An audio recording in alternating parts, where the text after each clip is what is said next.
பார்க்கும்போது அப்படியே ரெண்டாவது முன்னாடி பாக்குறேன். ஹலோ ஹலோ என்ன நான் தவறா பேசிட்டான்? என்ன பார்க்க ஒரு ரெண்டாவது பொண்டாட்டி மாதிரி இருக்குன்னு சொல்றேன். உன்னை சொன்ன மாரி சத்தியமா என்ன உன்னை பார்க்கும்போது சத்தியமா உன்னை பார்க்கும்போது என் ரெண்டாவது பொண்டாட்டி மாரி இருக்குமா? இரண்டாவது மனைவி மாதிரி இருக்கிற. அப்படியா? அதெல்லாம் மஞ்சா பூசி அப்படியே தெரு மேனது மேல ஒரு பட்டு புடவை கட்டி இது எல்லாத்தையும் பார்க்கும்போது அவன் மனசு எடுத்து போகல. அந்த தாலியை பார்க்கும்போது தான் அப்படியே சில்லுன்னு இருக்குமா? அத மட்டும் சொல்லாத, என் வாயில அசிங்கமா வரும். அப்புறம் எல்லா கணவன் தான் புள்ள பார்த்துக்குவான். ஒரு கோட்டர் 2 கோட்டர்னா நடமாடுவான். புள்ளாச்சு எப்படி நடமாடுவான்? அனைவருமே மஞ்சள் பூசி நெத்தியில கொட்டு வச்சு நிறைய பூ வச்சு திருமாங்கலத்தை எடுத்து முன்னாடி விட்டுட்டு பார்ப்பதற்கு மகாலட்சுமியே நேர்ல வந்ததுன்னு சொல்லுவாங்க. பாரு இந்த தாய்மாருக்கு அத்தனை வேலை பாரு. அழகா நம்ம எத்தனையோ ஒரு கோயில் ஒரு மூஞ்சில கூட போட்ட காணுமே, ஒரு தலையில கூட போக காணுமே. எங்க பார்த்தா ஸ்டிக்கர் போட்டு ஆகி போச்சு. எத்தனையோ ஒரு கோயில் இருக்கிறோம். முன்னாடியே உட்காருவாங்க பெண்கள் அனைவருமே. எந்த ஆளை விட்டுட்டு வருவாங்க? எனக்கு எல்லாத்தையும் உணவு ஏத்துக்குவான். எனக்கு இந்த தாலி போட்டு பார்த்தா எனக்கு அப்படியே அருள் பாக்குது. அம்மா சத்தியமா ஒண்ணும் கிடையாது. நம்ம எப்பயுமே ஆட்டம் ஆகிட்டு போகணும்னு வச்சுக்க, போய் காலையில் என்ன பண்ணுவோம், பாட்டு தூங்கிடுவோம். சாயந்தரத்துல தான் எனக்கு குளிப்போங்க. சைடே சத்தம் கூடாதான் பேசலாம். காலையில என்ன பண்ணுவோம், போய் தூங்கிடுவோம். சாயந்தரத்துல ஏன் குளிச்சுட்டு நாளைக்கு வரதான் நம்ம வழக்கமே. அதான் உண்மை. எப்பயுமே என் பொண்டாட்டி பத்தினா பத்தினி, என் பொண்டாட்டி மாதிரி வேற யாரும் பத்தினி கிடையாதுமா. அப்படியா? ஆமா, அப்பேற்பட்ட பத்தினி. ஆமாமா, ஒண்ணும் கிடையாது. தினமும் பார்த்தனா தண்ணி பிடிச்சி வச்சுட்டு வீட்டுக்காரர் வருவாரு. அவர் எந்த நேரத்துல குளிப்பாருன்னு சொல்லிட்டு தண்ணி பிடிச்சி வச்சுட்டு நம்மளுக்கு தேவையானது எல்லாத்தையும் செஞ்சு வச்சுட்டு நம்ம இன்னும் அடுத்த வேலை சொல்லுவோம்னு சொல்லிட்டு பாத்துங்க. தேவையான அனைத்து வேலைகளையும் முடித்து விட்டு எங்க பேசணும்னா பஞ்சனையில மட்டும் தான் பேசணும்னு சொல்லுவாங்க. நான் மேலே பேசிட்டு வரேன். ஏன்னா என் பொண்டாட்டி அந்த மாதிரி நல்லவ. ஏன்னு கேளு, இனி வரைக்கும் நான் ஒரு குறை சொல்லாத அளவுக்கு என் பொண்டாட்டி நல்லன்னு வரேன்.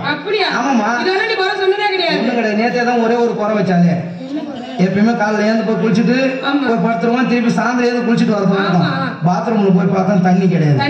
என்ன பண்ணா எதில் நம்ம பம்பு செட் இருந்து. எப்பயுமே எங்க பம்பு செட்ல தான் எல்லாரும் துணி துவச்சு போவாங்க, எல்லாம் பண்ணி போவாங்க. சரி நம்ம பம்பு செட் தானே, நம்மளும் போய் அங்க குளிச்சுட்டு வந்துடும் சொல்லிட்டு இன்னைக்கு ஒரு நாள் பொண்டாட்டி கஷ்டப்படுத்த கூடாது.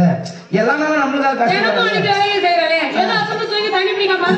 என் பக்கத்துல தான் அவளும் பட்டு தூங்குறா. சரி அவளை தொந்தரவு பண்ணாங்கன்னு சொல்லிட்டு நான் என்ன பண்ண, கெந்து குளிக்கலான்னு போனேன். கெந்து குளிக்க போன இடத்துல போய் கெந்து எட்டி பார்த்தா உள்ள 3 பொம்பளைங்க குளிச்சுட்டு இருந்தாங்க. சரி பொம்பளைங்க குளிக்கிறாங்கன்னு சொல்லிட்டு நான் என்ன பண்ணேன், அப்பா வந்து உட்காந்துட்டேன். ஆமா, 1 மணி நேரம் ஆச்சு, 2 மணி நேரம் ஆச்சு பாத்துங்கிறேன். ஏன்னா நாடகத்துக்கு போகணுமே.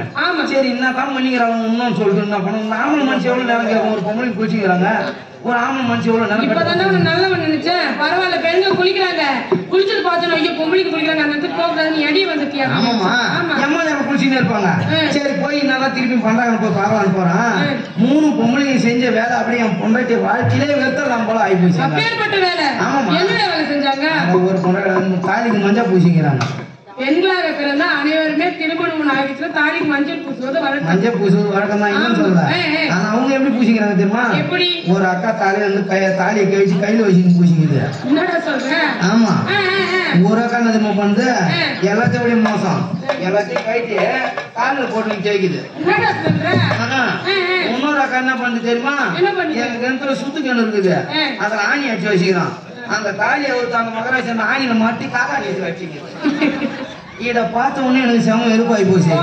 என்னடா இது, நம்ம பொண்டாட்டி இருக்கிற இடத்துல நம்ம மாதிரி நம்ம பொண்டாட்டி மாதிரி பத்திட்டு இருக்கிற இடத்துல இப்படி வந்துறாங்களே.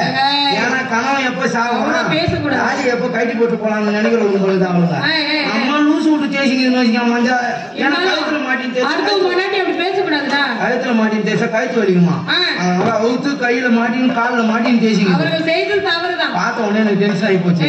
என்னடா நம்ம பொண்டாட்டி இருக்கிற இடத்துல இவ்வளவு இருக்கிறாங்கன்னு சொல்லிட்டு கடற்கரைன்னு வீட்டுக்கு வந்தான். வீட்டுக்கு போய் என் பொண்டாட்டி மேல கையை வச்சுட்டான். பொண்டாட்டி மேல கையெல்லாம் வச்சேன்.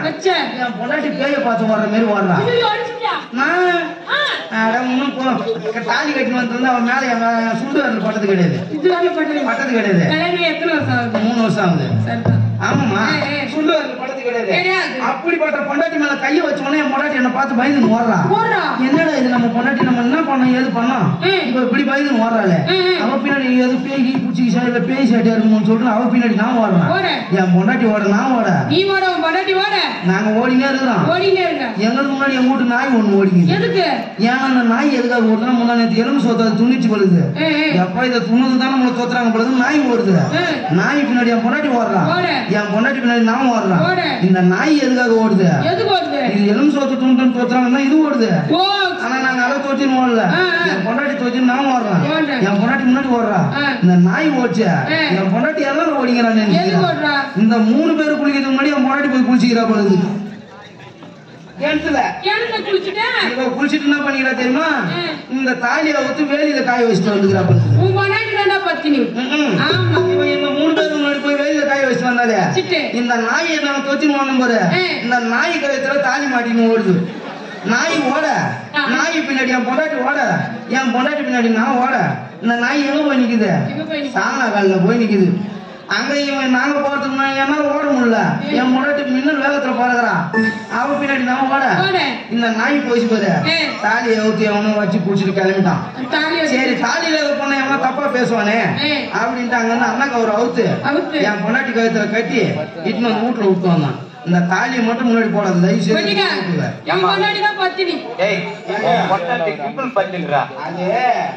தப்பா சொல்லக்கூடாது. சில பொம்பளைங்க இன்னைக்கு இருக்கிறாங்க பொண்டாட்டி புருஷனை பார்க்கும்போது தான் தாலி தொட்டு பாக்குறது. அதே மாதிரி கதை நான் தான்.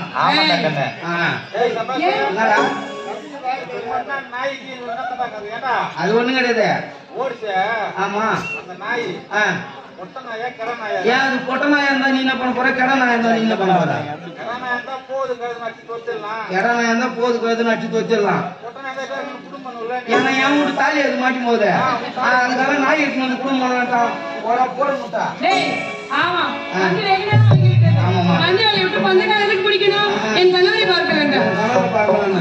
கணவருக்கு வந்து இது கிடையாது. ஆமாமா இப்ப நாங்க தான் பண்ணணும் சொல்லி சுருக்கின குத்துதடி வெடிக்கணு வெடிக்கணு இருக்குதடி.